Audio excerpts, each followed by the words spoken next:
तो नमस्कार दोस्तों, स्वागत है आप लोग का हमारे यूट्यूब चैनल में। कल हम लोग तारा पढ़े थे, तारा का परिभाषा जाने थे। आज हम लोग तारा के बारे में जानना है पूरा कि तारा कैसे बना, तारा बनने से पहले तारा क्या था, उसके बाद तारा का निर्माण कैसे हुआ, उसको हम लोग बारी बारी से जानने का प्रयास करेंगे। ठीक है, देखिए यहाँ पे लिखा है, यहाँ पे क्या है, ऊपर में सबसे पहले है तारा। तारा है ना, देखिए तारा के नीचे यहाँ पे लिखा है सबसे पहले विरल गैस। क्या लिखा है यहाँ पे? विरल गैस। यानी कहने का मतलब है कि तारा बनने से पहले ये विरल गैस का गोला होता है। ठीक है, यानी जो तारा अभी नहीं था, तारा बनने से पहले क्या था? विरल गैस का गोला था। ये गोला है ना, यानी तारा बनने से पहले विरल गैस का गोला था। तारा बनने से पहले क्या था? विरल गैस का गोला था।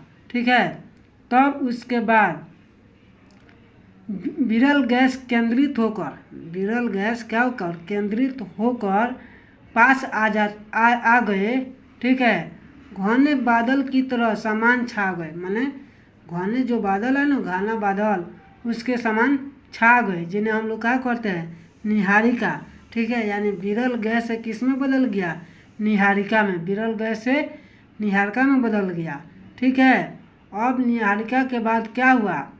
निहारिका के बाद तारा का निर्माण हुआ। निहारिका के बाद किसका निर्माण हुआ है? तारा का निर्माण। पहले तारा बनने से पहले वो क्या था? विरल गैस का गोला था।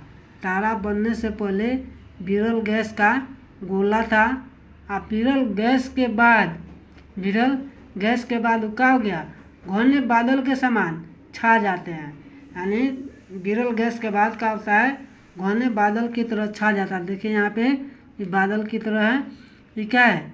ये निहारिका। ठीक है, अब निहारिका के बाद क्या होता है? संलयन विधि होता है। क्या होता है? संलयन विधि होता है, जिसके बाद क्या होता है? तारा का रूप ले लेता है। संलयन विधि के बाद किसका रूप ले लेता है? तारा का रूप ले लेता है। ठीक है, अब तारा देखिए, तारा का होता है अलग अलग निर्माण होता है। ठीक है, अलग अलग द्रव्यमान पर निर्भर करता है। ठीक है, देखिए यहाँ है तारा का हो गया। तारा यहाँ पे सबसे पहले लाल दानों का रूप ले लिया। किसका? तारा लाल दानों का रूप ले लिया। कहने का मतलब हो गया कि जब तारा का ईंधन समाप्त होने लगता है तो किसका रूप ले लेता है? लाल दानों का। मतलब तारा के पास अपना ईंधन समाप्त हो जाता है तब वो किसका रूप ले लेता है? लाल दानों का रूप ले लेता है। किसका? लाल दानों का रूप ले लेता है। लाल दानों आकार का बड़ा होने लगता है। लाल दानों आकार का बड़ा होने लगता है। ठीक है, यानी सबसे पहले तारा बनने से पहले क्या था? विरल गैस का गोला था। और विरल गैस के बाद घने बादल के समान कहा गया? विरल गैस जो है घने बादल के समान छा जाते हैं। यानी विरल गैस से निहारिका में बदल गया। और निहारिका के बाद संलयन विधि के द्वारा तारा का निर्माण हुआ। किस विधि के द्वारा? संलयन विधि के द्वारा तारा का निर्माण हुआ। ठीक है, अब तारा का जब ईंधन समाप्त होने लगता है तब वो किसका रूप ले लेता है? लाल दानव का। किसका रूप ले लेता है? लाल दानव का रूप ले लेता है। ठीक है, अब देखिए लाल दानव के बाद यहाँ पे है श्वेत तारा। क्या है? श्वेत तारा है। श्वेत तारा नहीं, श्वेत वामन। ठीक है, कोई दिक्कत नहीं है। अब श्वेत वामन क्या होता है? देखिए लाल दानव का जो द्रव्यमान है ना, लाल दानव का द्रव्यमान, देखिए यहाँ पे लाल दानव है, यहाँ पे इसका द्रव्यमान है।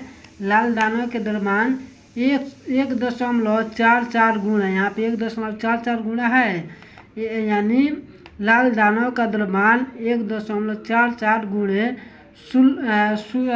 सन, मतलब सूर्य से छोटा होता है तो उसे क्या कहते हैं? श्वेत वामन कहते हैं। मतलब लाल दानव का जो द्रव्यमान है 1.44 गुणे, मतलब 1.44 गुणे सूरज से छोटा होगा तो किसका रूप ले लेगा? श्वेत तारा का रूप ले लेगा। ठीक है, अब उसके बाद अभिनव तारा है ना, यानी लाल दानव का द्रव्यमान सूर्य के द्रव्यमान के 1.44 गुणे से बड़ा होगा तो किसका इति ले लेगा? अभिनव तारा का रूप ले लेगा। किसका रूप ले लेगा? अभिनव तारा का रूप ले लेगा। किसका रूप? अभिनव तारा का रूप ले लेगा। किसका रूप ले लेगा? अभिनव तारा का रूप ले लेगा। ठीक है। अब उसके बाद आते हैं काला वामन। देखिए यहाँ पे काला वामन है, श्वेत तारा का बाद क्या है? काला वामन। काला वामन का मतलब होता है कि श्वेत वामन यहाँ पे है ना, श्वेत वामन, श्वेत तारा है, श्वेत वामन। ठीक है। जब चमकना छोड़ देता है, श्वेत वामन चमकना छोड़ देता है तो क्या करता है? काला वामन का रूप ले लेता है। जब श्वेत वामन क्या होता है कि जब चमकना छोड़ देता है तो किसका रूप ले लेता है? काला वामन का रूप ले लेता है। किसका रूप ले लेता है?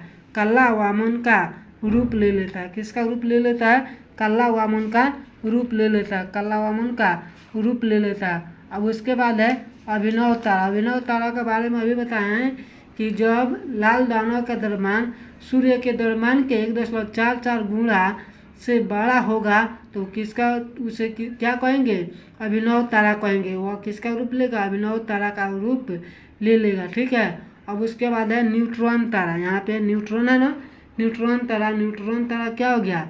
जब यह तारा विस्फोट के बाद बनता है। कब? जब यह अभिनव तारा विस्फोट होगा ना तब किसका रूप ले लेगा? न्यूट्रॉन का रूप ले लेगा। न्यूट्रॉन तारा का रूप ले लेगा। किसका रूप ले लेगा? न्यूट्रॉन तारा का रूप ले लेगा। ठीक है। तब उसके बाद क्या आ जाएगा? ब्लैक होल, मतलब काला वामन। काला वामन यहाँ पे आप लोगों को बताए हैं। ठीक है। समझ में आप लोग को कैसे कैसे हुआ? सबसे पहले यानी तारा बनने से पहले क्या था? विरल गैस का गोला था। तारा बनने से पहले क्या था? विरल गैस का गोला था। और जब विरल गैस घने बादल के समान छा जाते हैं तब किसका रूप ले लेते हैं? निहारिका का। किसका रूप? निहारिका का रूप। यहाँ पे निहारिका है। अब निहारिका का होता है संलयन विधि के द्वारा तारा का निर्माण लेते हैं। निहारिका संलयन विधि के द्वारा किसका रूप लेते हैं? तारा का रूप ले लेते हैं। और तारा जब तारा का जब अपना ईंधन समाप्त हो जाता है ना तो किसका रूप ले लेता है? लाल दानव का रूप ले लेता है। किसका रूप ले लेता है? लाल दानव का रूप ले लेता है। अब जब लाल दानव का द्रव्यमान सूर्य के द्रव्यमान के 1.44 गुने से छोटा होता है तो किसका रूप लेता है? श्वेत तारा का रूप लेता है। श्वेत वामन। क्या किसका रूप लेता है? श्वेत वामन का रूप ले लेता है। श्वेत वामन के बारे में आप लोग जान गए। श्वेत वामन का रूप ले लेता है। ठीक है। और श्वेत वामन का होता है जब श्वेत वामन चमकना छोड़ देता है तो किसका रूप ले लेता है? काला वामन का रूप ले लेता है। यानी श्वेत वामन चमकना छोड़ देता है तो किसका रूप ले लेता है? काला वामन का रूप ले लेता है। ठीक है। और फिर उसके बाद है अभिनव तारा। अभिनव तारा जो है जब लाल दानव का द्रव्यमान सूर्य के द्रव्यमान के 1.44 गुणा से बड़ा होगा तो किसका रूप ले लेगा? अभिनव तारा।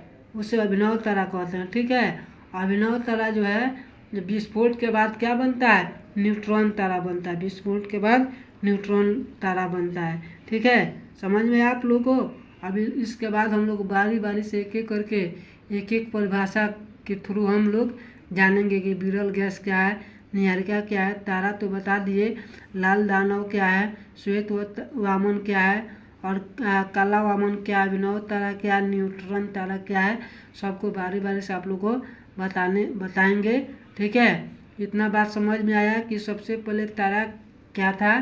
तो सबसे पहले तारा विरल गैस का गोला था। सबसे पहले तारा विरल गैस का, यहाँ पे विरल गैस है ना, तो विरल गैस का तारा था। और विरल गैस घने बादल के समान छा जाते हैं। देखते हैं आप लोग जब बारिश होने लगता है तो बारिश होने से पहले क्या होता है? घना बादल छा जाता है।